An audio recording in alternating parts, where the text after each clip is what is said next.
नमस्कार साथियों, मैं कल दिन में गया था अपने टेरेस गार्डन में। तो वहाँ जब मैंने गया तो मेरा जैस्मीन का पौधा जो सामने देख रहे हो एकदम कलियों से भरा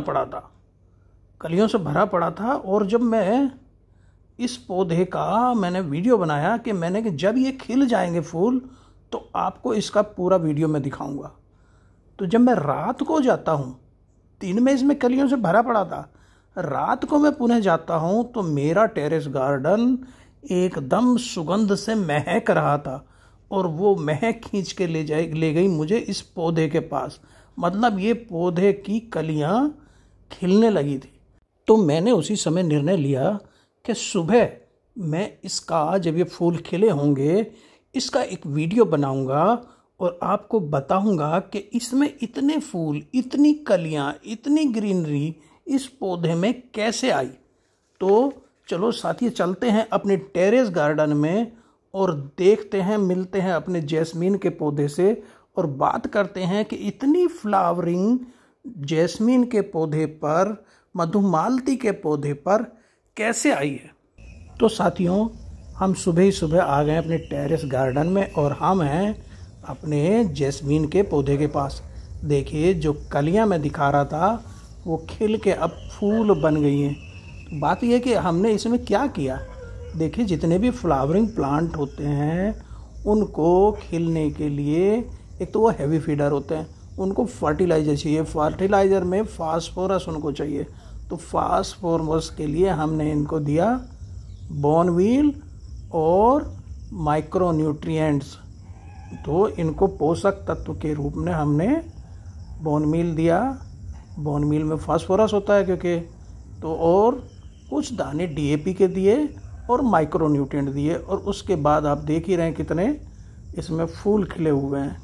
साथियों, फूल के साथ साथ मैं जब आता हूँ गार्डन में अपने, तो मेरा ये मानना है कि जो चीज़ मुझे आकर्षित कर रही है वो और जीवों को भी कर रही होगी। देखिए, आपको सामने ये जो काला काला सा स्पॉट रखा है छोटा सा, ये एक जैस्मीन की बग है।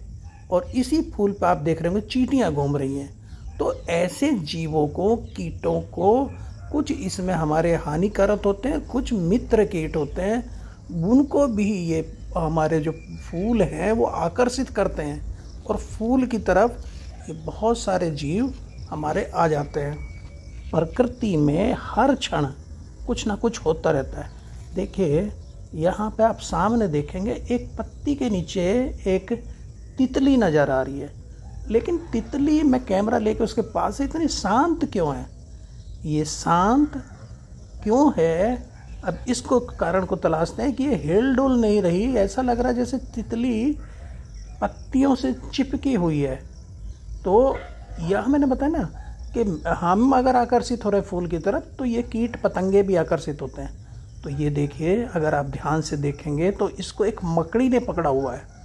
और इस समय तितलियां, चींटियां, बग्स ये सुबह सुबह पॉलिनेटर का काम करती हैं। फूलों में परागकण को एक फूल से दूसरे फूल पर ले जाती है। और जो हमारे मित्र कीट होते हैं वो इनको खाते हैं। तो जैसे हमारी मित्र कीट मकड़ी इस तितली को खा रही है। आप कहेंगे कि तितली तो पॉलिनेटर है, वो कैसे हानिकारक? असल में ये अंडे देगी और इसका लार्वा फिर हमारी पौधे को नुकसान पहुंचाएगा, वो पत्तियों को खाता है। तो इसलिए ये हमारा शत्रु कीट है। तो ये देख रहे हैं मकड़ी सुबह सुबह तितलियों को खा रही है। तितली को ये मार चुकी है, इसीलिए वो हिल नहीं डुल रही है, ऐसा लग रहा है चिपकी हुई है। और ये इसलिए नहीं हिल डुल रही, इसको मालूम है कि मैं पास हूँ, खतरा पास है।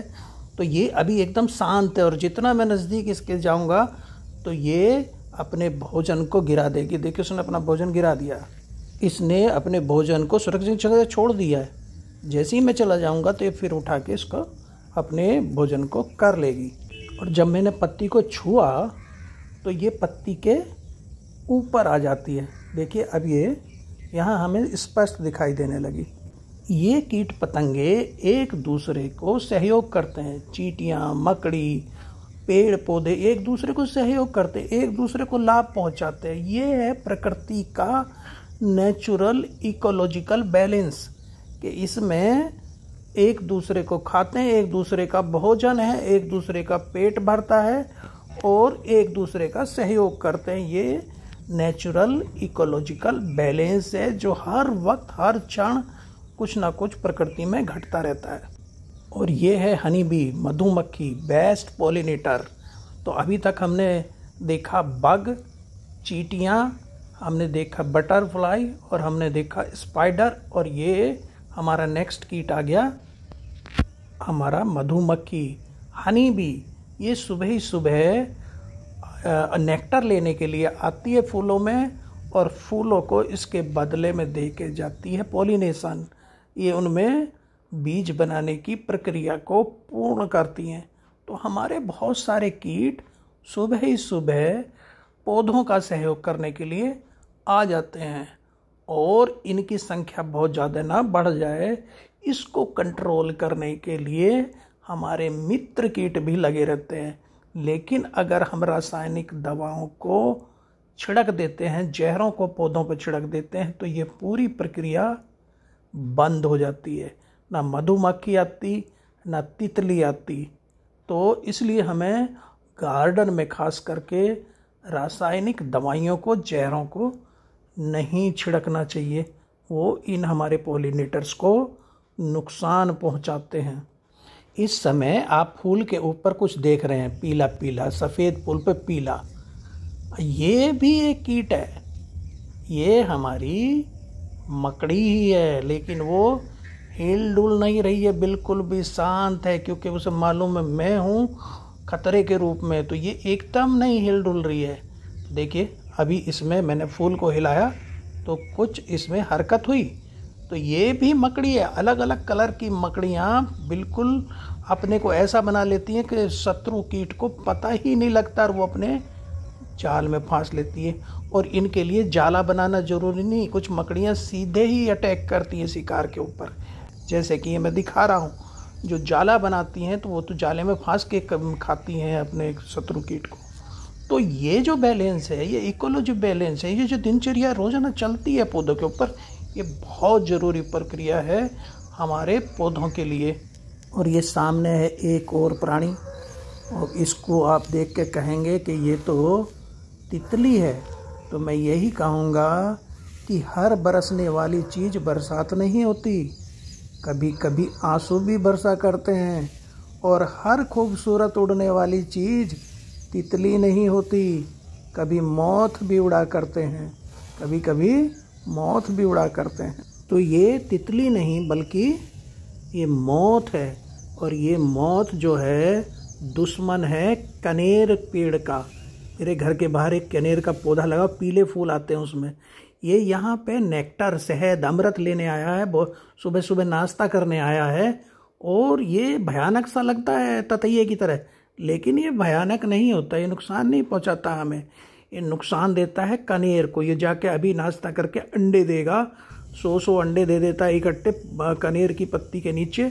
उससे निकलते हैं फिर लार्वा, और वो लार्वा, वो गिडार नुकसान करते हैं कि ना कनेर को एकदम गंजा कर देते हैं, खा के एकदम से भद्दा कर देते हैं। तो ये भी हमारा यहाँ पे पोलिनेशन का काम कर रहा है, लेकिन जब कनेर पे जाएगा तो वहाँ ये हमारा दुश्मन है। तो ऐसी चीज़ों को मकड़ियाँ पकड़ पकड़ के खाती रहती हैं। तो ये प्रक्रिया पोलिनेशन की सुबह सुबह मॉर्निंग में होती है। तो आप देख रहे हैं कितनी सारी घटनाएं, कितने सारे जीव हैं, कितने जो मेरे कैमरे में कैद हो गए, वो भी 5-6 तो मैं आपको दिखा चुका हूँ। अगर आप इसको लगातार देखते रहे तो ये इकोलॉजिकल बैलेंस प्रकृति का हर क्षण हर समय चलता ही रहता है। और कितने कीट, किस तरह के जीव ऊपर वाले ने बनाए हैं कि कुछ ना कुछ घटना हर क्षण हमारे सामने होती रहती है।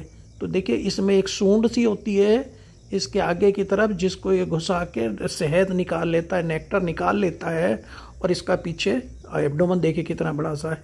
और ये फिर ले जाके अंडे देगा अपने कनेर के पेड़ पर। और कनेर के पेड़ को बहुत ज़्यादा कभी कभी ये नुकसान कर देते हैं, बड़ा भद्दा लगने लगता है। मेरा कनेर का पेड़ जो घर के बाहर खड़ा है वो बड़ा ही एकदम गोल, बड़ा ही खूबसूरत सा पौधा है। और उसको ये नुकसान पहुंचा देते हैं। इसीलिए ये यहाँ पे मंडरा रहा है, क्योंकि ये अभी भोजन करने आया है मेरे कनेर के पेड़ के, मेरा टेरेस गार्डन कनेर के पेड़ के पास ही है।